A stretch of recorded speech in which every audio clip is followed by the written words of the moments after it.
Are you guys working for free now? Is that what's Yeah. happening? Yes. Yeah. No money. No money. You can actually hire an agent. We just go out there and do it pro Yeah. bono. Absolutely. Yeah. That's the crazy thing. Probably the craziest thing that I heard was that all of a sudden we're going to be working for free or for half the price or something like that. So.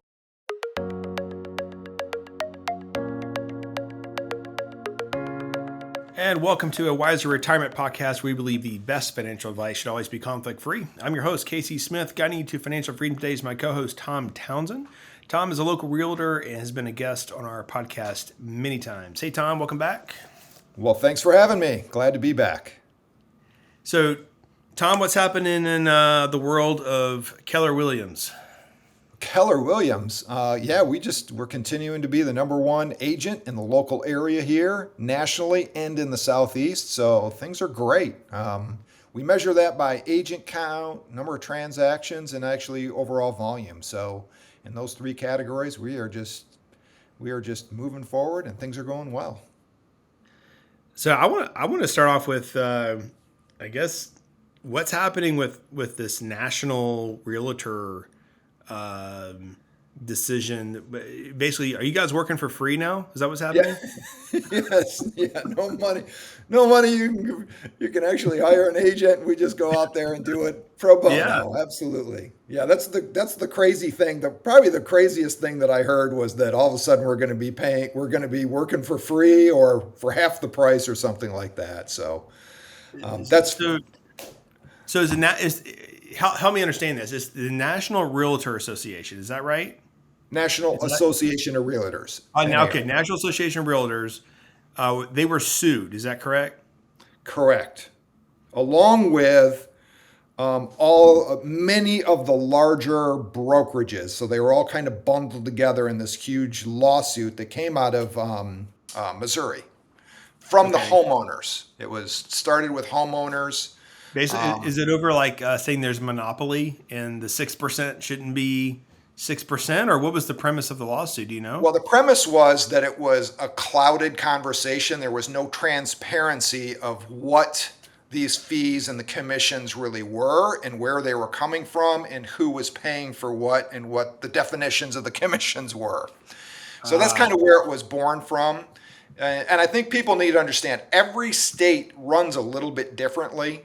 So in the state of Missouri, the the way that they operated, from what I understand, and I'm still trying to get my hands on a lot of this stuff, but from what I understand, the state of Missouri worked a little bit differently than like Georgia.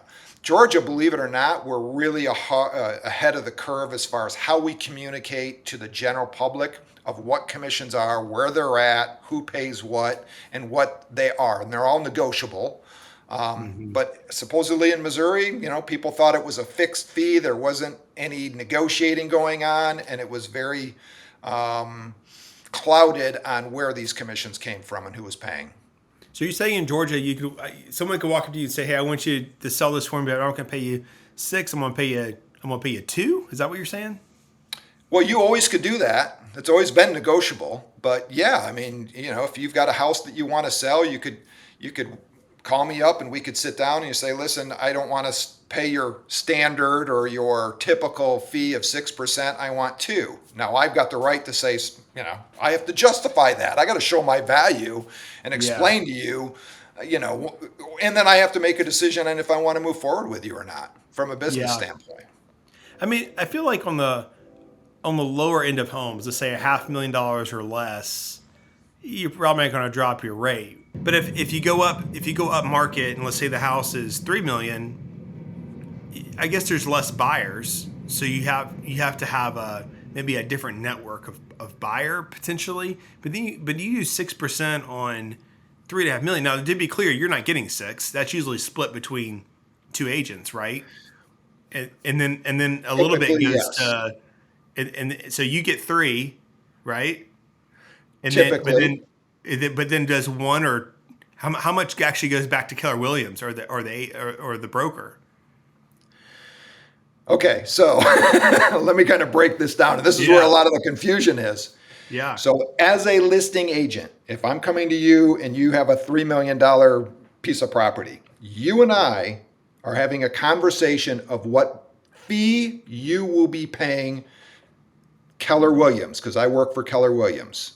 Right. Let's just use 6%. It's negotiable. All right, Casey, Okay. it's Well, negotiable. But let's six say percent is we, kind of the standard. That's what we think it's correct, just going to be, right? correct. Then the second half of that conversation is going to be this is what Keller Williams is going to be taking from that 6% and providing to a cooperative broker to bring us a buyer. But that 6% is paid through your Yeah. um, Right. You're paying the full receipt from the six. sale. Yep. And Yep. it is a relationship. It is a negotiating between you and Keller Williams as a listing agent, not you and the buyer's broker. Correct. Okay. That is between Keller Williams and whoever brings you the cooperative broker. Right. That's how it works right now. Right now, that's how it works. And then we can talk about what that split is. If Keller Williams is providing 3% or maybe 2% of it or 1 or whatever it happens to be. That's very transparent. And we, as between Keller Williams and you, the seller, are going to have that conversation. And that's all going to be written up in the listing agreement. But it doesn't go further than that. In that, what percentage does my friend Tom actually put in his pocket? Well, that's between Tom and Keller Williams, right? So I have fees that I pay into Keller Williams, and it depends on if we have a cap and so on and so forth. But primarily 15% of most agents, if they're at a certain volume of business, about 15% of that's going to go flow back to Keller Williams, the local Keller Williams office, which is a franchise. And then that franchise has a fee to corporate. To corporate.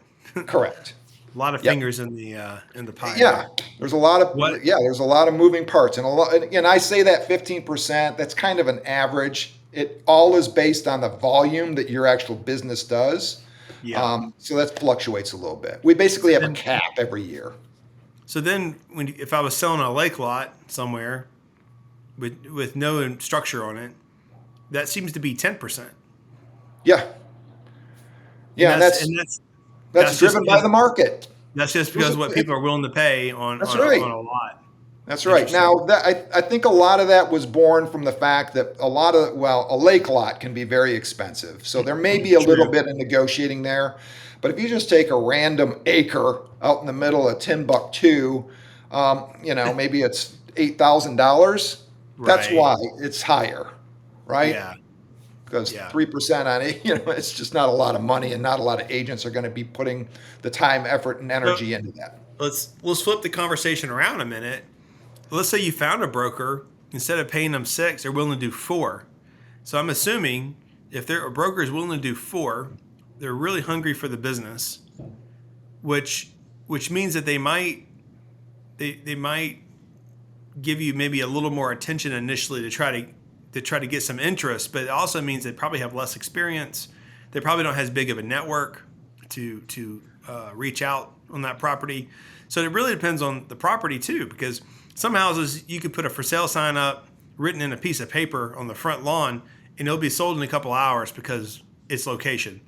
But most properties aren't that way. Most properties have to be found. They need to be listed in the MLS. People need to be able to find them on Zillow or Realtor.com, something like that. So obviously there's a benefit to paying that percentage. I think if you're a buyer, there is no reason why you wouldn't be using a real estate agent if you're a buyer. Correct. Yeah. I mean, it's not costing you anything. The other side's paying for that. Yeah. And That's right. especially if you're new to an area. If you're going somewhere for the first time, you don't know much about the area. You probably want to know where the best investment is, right? Yeah, that's exactly right. And so what I always tell folks that are searching in the area, and maybe they're not that familiar with it, is listen, the internet's great. Zillow, all of those platforms are wonderful, but they're only going to get you up to a certain point. And then you're going to have to engage with a local agent that Right. all of a sudden get a little bit more granular, explain to you the different locations, the nuances of the area, and get you to the finish line. So once again, the platforms are great. You can find a house and, oh, I want to see this one and I want to see that one. I'm interested in that. But you've got to engage an agent to get you to the finish line, especially in Yeah. this market where things are moving so quickly. A lot of times people will call us up and say, hey, I want to see 123 Main Street. I saw it on Zillow, and I'm telling you, it's already gone. Yeah. And Yeah. it's too So late. that's a good segue. You think it's a buyer's market still or a seller's market? Or, I'm Seller's sorry, market. seller's market still versus buyer's market. Yeah, it's still a seller's market primarily. We are starting to see a little bit of a shift in the higher price points. Now I'm talking local here. We're talking about the Atlanta metro area. Mm-hmm. 3 million and above is starting to shift more to a buyer's market. So we're starting to see indications that is more of a buyer's market. But anything below $3 million is still a seller's market, especially if you have a really nice property and in that sweet spot. You get anything at 300 to $450,000. It is Oh, definitely a seller's market. I mean, I, it I is struggle. just I we're struggle with still that getting with. multiple offers in that whole segment. Yeah, I struggle with that with these new employees we're bringing on out of college. It's like a starter home in Marietta right now is going to run you about $500,000 to $600,000, and that's insane. I did my own search for, sure you can pick up a condo for 300 grand or something.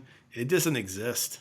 If you Yeah, find it something for doesn't. 300 grand, you better jump on it inside the 30060 zip code for sure, Yeah. or even 30064. But if you go north, there are some options, but it's not as it's not as nice as it was 5 years ago for sure. Yeah, Nice of a home. we've definitely got an affordability issue, and it doesn't look like it's going to get any better. It really doesn't. We No, have a lot of no, I think if the Feds can't get inflation under control and inflation keeps going up, then stocks will keep up for a while, but ultimately your best investment is going to be some type of income generating property. That's the only yeah thing I we can think of yeah that's going to be able to keep up with this. yeah I agree 100%. We did a study. We went back and looked at appreciation over the last 10 years. Now I did this for Yeah, Cherokee County, but all the other surrounding counties are very, very similar. We follow the same patterns. right. So the last 10 years, the average annual appreciation of residential real estate has been 9% Yeah, every single year over the last. That is unsustainable, number one, but that is right. crazy. If you bought a property 10 years ago, Yeah, you're looking great right now. You're yeah. looking pretty if you've been holding on to real estate over the last 10 years in this area.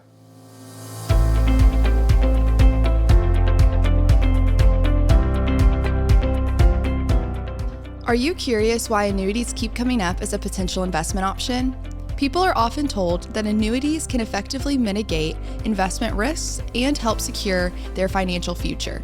However, annuities often benefit the salesperson and might not be the best choice for you as a consumer. To learn more about the various types of annuities, the negatives of owning them, and better investment alternatives, we have a free ebook on our website just for you. To download our ebook, Buyer Beware, Why Do They Keep Trying to Sell You That Annuity? Simply click the link in the episode notes or visit wiserinvestor.com/guides. Now let's get back to the episode.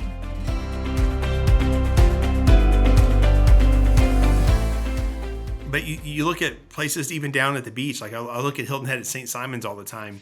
Those homes have gone through the roof. But quite honestly, if I was gonna, a lot of people think real estate's high and they're gonna overpay. My opinion is, if you're going to buy a house and put renters in traditionally, I think there's some risk there on the downside in the short term. But if you're going to buy something, if you buy a condo or a house near the beach that you can put in a rental program, to me that makes sense because you're able to set the nightly rate and even use it yourself to build legacy, things like that. But I just think that over the next 10 years, that I'm not gonna say you couldn't go wrong. It's very property specific, right? It So is. you could Well, buy one house in a neighborhood and lose your shirt, and where the house down the street could have been just fine. So it's very property specific. it But is. think about, Tom, if interest rates did lower, and you could get a 5% 30-year mortgage. What do you think would happen Oh, if it's going to be, tomorrow? you're going to have buyers coming out of the woodwork, dude. Yeah, And I just, the, and if that happens, what happens to home prices? they go through the roof. Yeah, I which mean, look creates at a it whole right nother. now. I mean, the number of transactions that are occurring right now. We're on pace about what we did last year, but last year nationally we were off 32% or something like Yeah, that. So it's way, way down. So um, you throw more buyers into the mix and more demand. Oh, it's just that value is just going to be continue to have that upward pressure on it.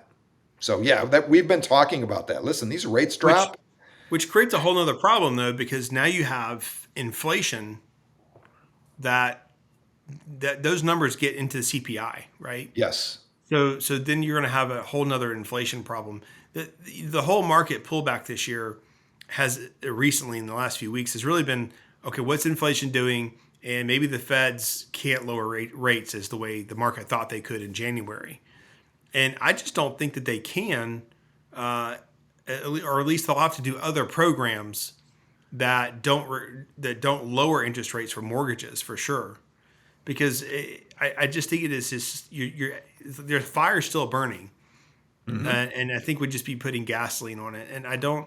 It's not that it's bad that the home prices are going up, but it's just you just run into affordability issues. Well, we already have an affordability issue, and that's the one thing that I continue to look at and I'm just shaking my head. I mean, what is the income to mortgage payment ratio that you consult with folks on? I mean, what Yeah, I percentage mean, would that typically you say typically be? you don't want your payment being more than 25%. Exactly. So where are Yeah, we? Do you know where we're at right now? 41 41. Oh, nationally. that's the norm Or no, nationally. that's the Atlanta area. We're at 41%. So If people you are were to paying take 41% of their income is going to their mortgage. Correct. If you were to That's buy a crazy. house today, an average price home today, putting Yeah, 20% down, taking a 30-year fixed mortgage on it, you're 41% based off of the average income that we have, which is like around $70,000 a year. So yeah. that's I would argue if you're creeping making, up. I would argue if you're making 70 grand a year, you're not buying a house right now. Well, that's why they're not. And here we go. You're not. Yeah, your household income's got to be probably north of 200,000. Well, that gets you back into that 25% Yeah, ratio that that you were ratio, just talking about. or the ability to save the down payment. Now there are programs. I'm sure you've seen them. What 3%, 5%? Yeah, they're out there. They help a little bit to shrink that gap a little bit, but that's a Yeah, big gap that we're trying to close down. Going from where we're at, 41% down to 25, that's a yeah. big incentive. I mean, that's a lot of wherever that money comes from or a program, that's a I mean, lot. for so many families, when we set like the family mission statement, it's to give their kids opportunities going forward. And I Yeah. think the assumption is that the kids would at least maintain the same lifestyle that they have Mhm. now, and then they hope to propel them into the future. But no one really thinks about if you don't want your kid living in an apartment, then you're going to need probably to be able to gift $50 to $100,000 to help with that down payment. Yeah. Yeah, and even You- so, even with that, we still have a mortgage payment that we have that Yeah, folks are I'm having a assuming. hard time digesting. Yeah, I'm assuming that coming out of college, you got to be making anywhere from 55 to 75,000, and then after, well, yeah, I think in terms of business majors, I'm sure there's other majors that teachers aren't doing that, but but yeah, no, it's a tough nut. It's a It tough nut to is. crack, or you have to go. Where is a $300,000 house? Where is that? Well, you could find one, probably not anything you and I would want to go in, just Right? being honest. They're Yeah. going to be fixer uppers. They're going to need a lot of work. Wait a minute. You There's can no find track those homes out. anymore at 300 grand. You know the Pardon? houses that all look this. There's no more track homes at 300 grand. All the No, you're houses not look the getting any same. new builds at 300 unless you go way north. If you go up into like a Daresville and up Oh wow. into, up into those areas, there's some new Yeah. developments that are coming up and you can get into, I think I just sold one up there. I want to say it was in the low 300s. It's a starter house, but it was way up in Calhoun, is where it was. It was up in Oh wow. Calhoun, development up in Calhoun, Adairsville, those types of areas, little small little communities. There's some national builders that are starting to do some things up there, but they're still, I mean, they're 325 to start, I believe. I'd have to double Yeah. check that, but yeah, that's where you got to go. And so if you're working in the city or inside you got an hour and a half commute. With no That's mass transit. oh yes, yes, exactly. So yeah, Yeah. it's a struggle for Well, folks. I So, mean, are there any particular trends that you're noticing right now in the real estate market? um, trends is we have a lack of inventory. The resale market is got a lot of constraints because folks that do have a mortgage on their property that have been hanging on to it for at least 2 years, they have a 3% rate, correct? And they're having an awful hard time transferring that into a 7% rate. So they've made the financial decision to hang tight. We're not doing anything. We're not moving. We're not putting the house on the market. So I think we've talked about this in the past where people were set, 3, 4 years ago, people were selling their house just because they wanted to move. Very little motivation was needed in order for you to sell your house and move. Now, today's market, the trend is you got to be highly motivated. You got to have a real reason to be putting that house on the market and moving. A job change, a life change of some sort. Something's got to be pretty motivating for you to do that. That's leading to a lack of inventory with the same, if not more, demand for housing, and it's put a lot of pressure on the housing market. Have So you that's have one of the you trends that we see. New construction. My buyers, I talk to them about new construction right on day one. Have you considered new construction? And most of them are like, no, it's too expensive. And I'm like, listen, we're going to go look at new construction because that's where the inventory is, number one. ah, Number two is that's where the incentives are. The builders are savvy enough where they can give a little bit of incentives from a financial standpoint. Most yeah, resale sellers don't for a right. variety of reasons. Anyways.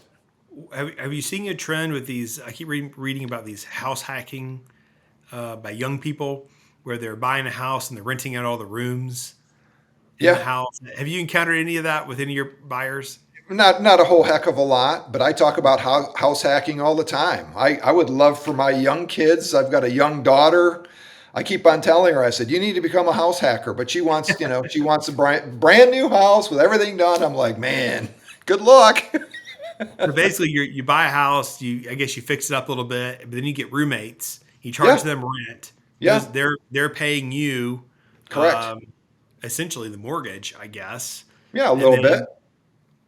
then you either sell the house or do you buy another home? I'm not sure. I'm unclear as what happens after the The hacking after, itself. yeah, the Well, hacking you got itself a choice. You can either hang on to it and continue to live there and do what you're normally doing, or you can sell it and roll it over into something new. into something else. Yeah, Um, interesting. so you've got some tax advantages depending on how long you've held on to it. From a tax standpoint, you got to hang on to the property for a couple years. Otherwise, it's going to be capital gains. So Right, you got a little bit of maneuvering in there. You got to talk to an agent once again, an accountant once again, right. financial planner to make sure that you don't get yourself into a tax liability there. But yeah, house hacking's been around forever and been pretty popular. What do you think? What do you think is going to happen with the rest of 2024 when it comes to real estate? I think we're gonna be in a. I think volume from a number of transactions are concerned. I think we're going to see a little uptick from last year. The rates went into effect late 2022. So last year's market was kind of in a shock. Anything new always has a shock period. It's starting to wear off. So we're going to see a little uptick with transactions this year. I don't think we're going anywhere with rates. Everybody was waiting for rates to come down. I don't see it, especially with the latest. Can you hear that dog in the back? Sorry. Yeah, we're this is a dog friendly podcast, so we're good. Okay. All right. We love Good. dogs. But I don't see anything happening with rates. I think they're going to hold steady, especially with the new numbers with inflation coming out. I just don't think the Fed's going to do anything to stoke that fire any further. Values, I think we're going to continue to see an increase in values. What is it going to increase? I don't think we're going to see that 9% trend that we've seen Yeah. over the last 10 years. Last year, depending on what report you look at, was anywhere from 3 to 5% increase in values in last year. And last year was it was a rough year. This year, we're starting to see that starting to tick up again.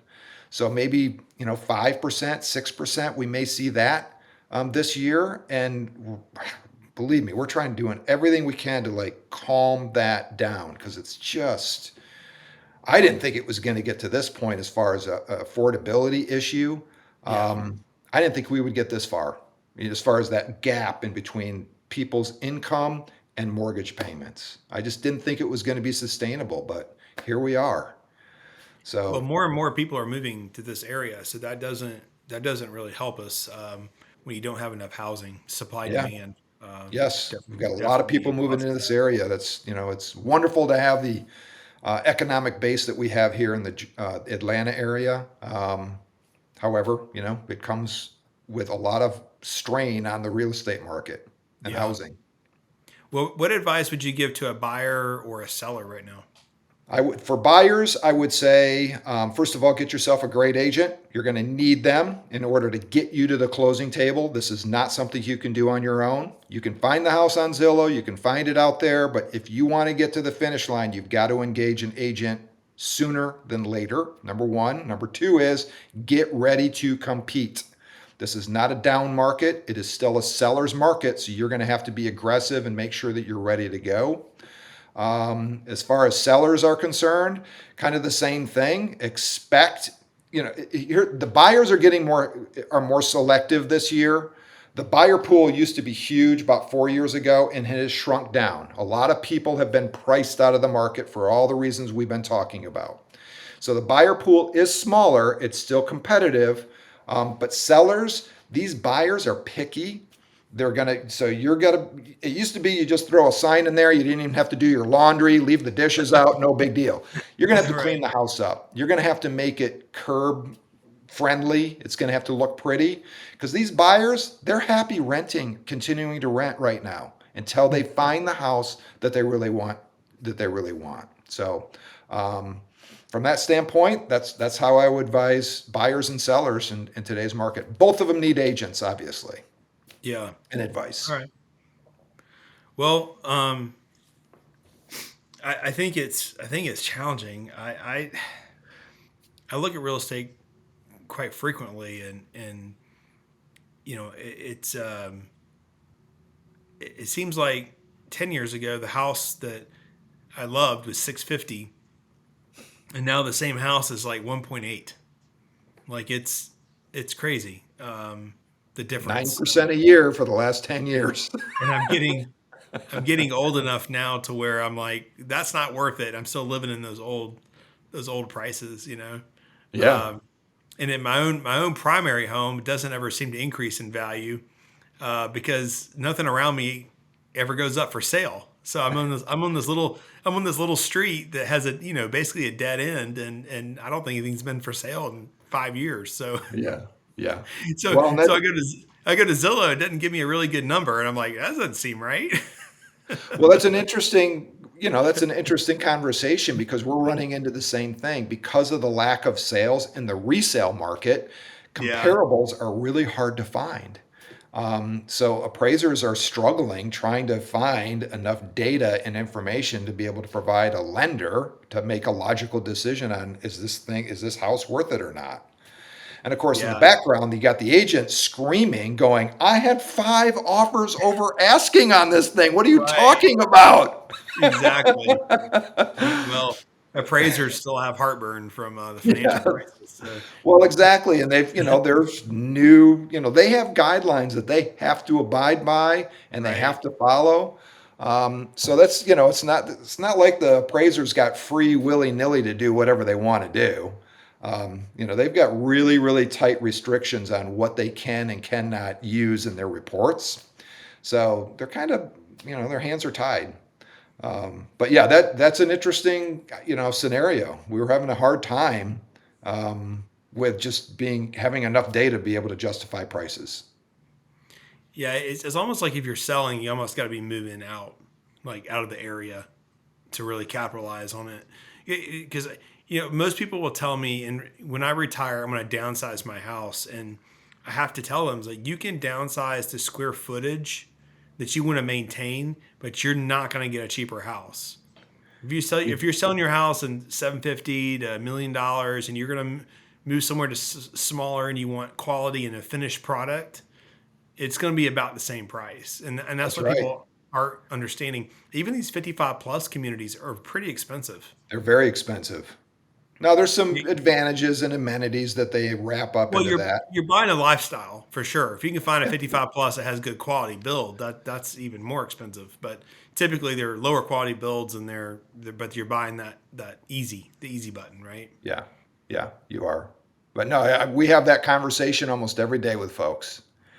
Everybody's got this. I'm going to sell the big house, and I want, I need to find something for $300,000, and Yeah. I want all of these things and amenities, and I'm like, okay, you're at 650 right now. What you're talking about? Sure, 650? Yeah. You got to be kidding me! And I'm like, no, Yeah. I'm not. Nope, not kidding you. They aren't living in the realtor apps. Yeah. Look at the realtor apps. Yeah, it's hard. Yeah.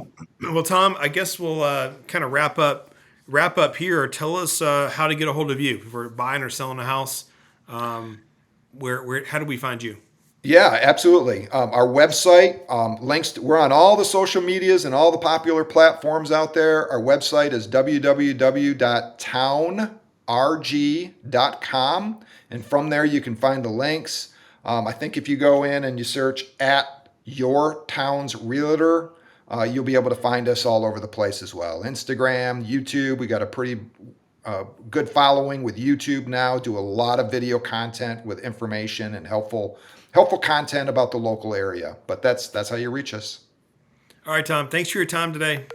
Absolutely. Thanks for having me. Have a good one. Thanks, Casey.